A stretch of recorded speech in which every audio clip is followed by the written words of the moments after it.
Hello, Brooke. Today I want to ask you, what does it mean to stay accountable?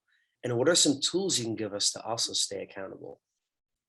So when people hear the word accountability, it can sometimes have a negative feeling, um, thinking like you need a babysitter to be accountable.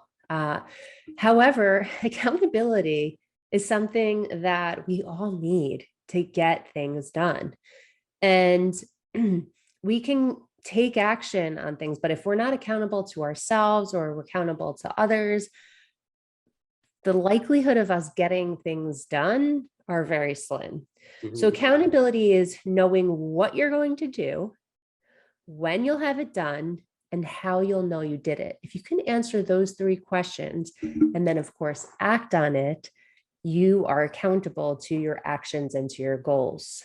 Now, for ADHDers, accountability is everything, right? So a lot of times we know what we need to do. It's just actually doing it. Yep. And, of course, having the motivation to do it, which we'll talk about in another episode.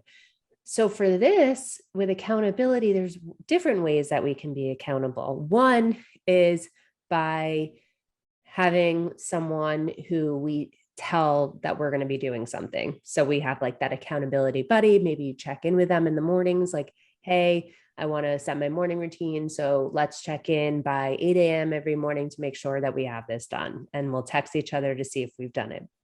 There's accountability apps where you can track your progress of your habits. There's also body doubling, which is huge in the ADHD population and community, where you literally just sit quietly with someone else, either on a screen or in the same room, and both of you work on something.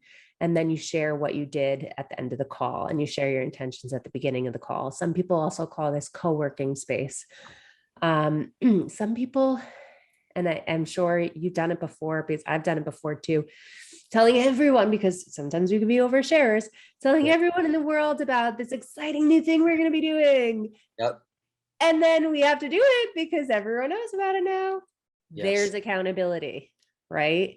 So sharing it on social media, sharing it with your friends and family, because that people pleasing desire to follow through on things that we said that we're going to do is more burning. And just something, again, going back to the body doubling and co-workings, there's something about having someone else there and having that pressure of having to get something done just drives you to stay focused on finishing whatever it is that you said you were going to do. 100%. I agree so much. And, you know, I think the same with staying accountable is I think people and, that accountability partner is very important. And I always run it back to when I think accountability, I think when I was first diagnosed with ADHD at 7 years old. I went through, I've said this before, I went through about 6 and 7 months of therapy. And after that, my mom walked away with something she picked up on, she learned through therapy, was providing a calendar for me. And on that calendar, there was, she used stickers and tasks every day. It was getting up, brushing my teeth, being ready at the car on time, getting back home, having a little bite and do my homework before a specific time. And she would put stickers on each little box that shows a date. So, and those stickers, if I got a good amount of stickers at the end of the week, I would get an award, whether it was hanging out on miniclip.com, where there was, online games, or using my Nintendo DS for an extra hour, or going grabbing, having a juice box at night on the weekend, things like that. And I always think about that. There's two things that help me complete my tasks. Obviously, it was my mom. She helped me stay accountable, and the calendar, planning and scheduling. And those are two components I think are so important with staying accountable. And I use it to this day. Obviously, I'm not calling my mom and it's like, did I get enough stickers this week? No, I use it in different ways. For example, my girlfriend, my birthday just passed, and she got me a skincare routine. So she got, Oh, how nice. yeah, she got me a moisturizer, she got me a cleanser, and she got me this other little thing to put at night. So She texts me all the time at night. Did you use your moisturizer? Did you do this? Did you do that? Did you put on did you cleanse? And I'm always like, oh God, I got to get up and do it. So having that person who's telling you, hey, did you do that, is super, super helpful.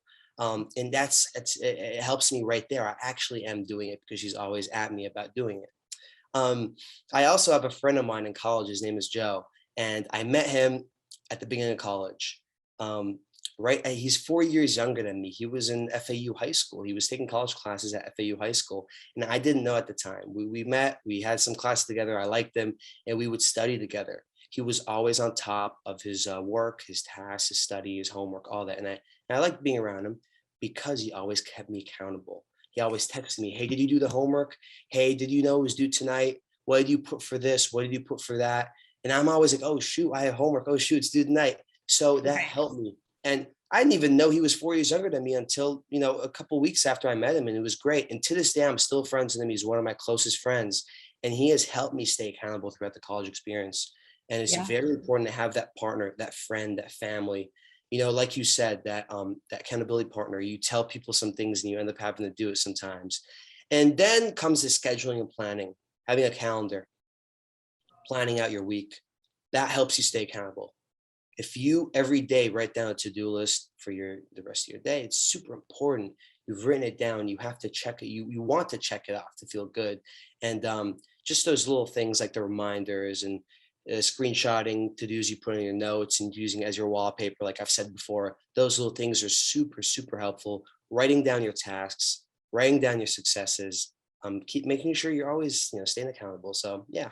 Yeah. And I love that. I mean, just having internal deadlines and external deadlines. So creating some on your own, so that can be your own accountability.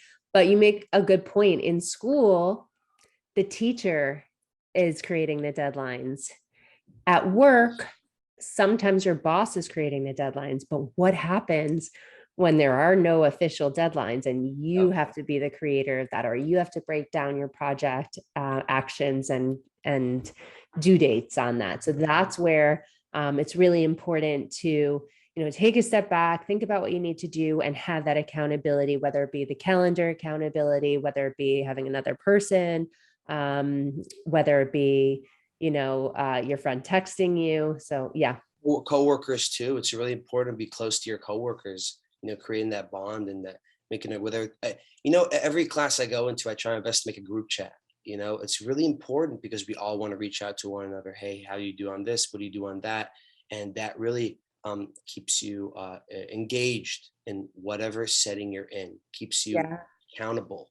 Brooke, I want to ask you, coaching is considered a form of staying accountable, correct? Correct. It is. And you're staying accountable to yourself. Most importantly, that's the goal, to learn how to be accountable to yourself. However, you have the relationship between you and your coach. So you say that you're going to do this action by X date and time, and then you check in with your coach at that time to prove whether or not you've done it. And if the coach doesn't hear from you by that time, the coach will check in with you. Another thing that happens is we also have like private WhatsApp groups with other clients that the clients hold each other accountable. So even when they're not clients anymore, they have lifelong access to that because they love just having that accountability and being a part of that group community. 100%. And yeah, it's the same with me with college, having those group studies.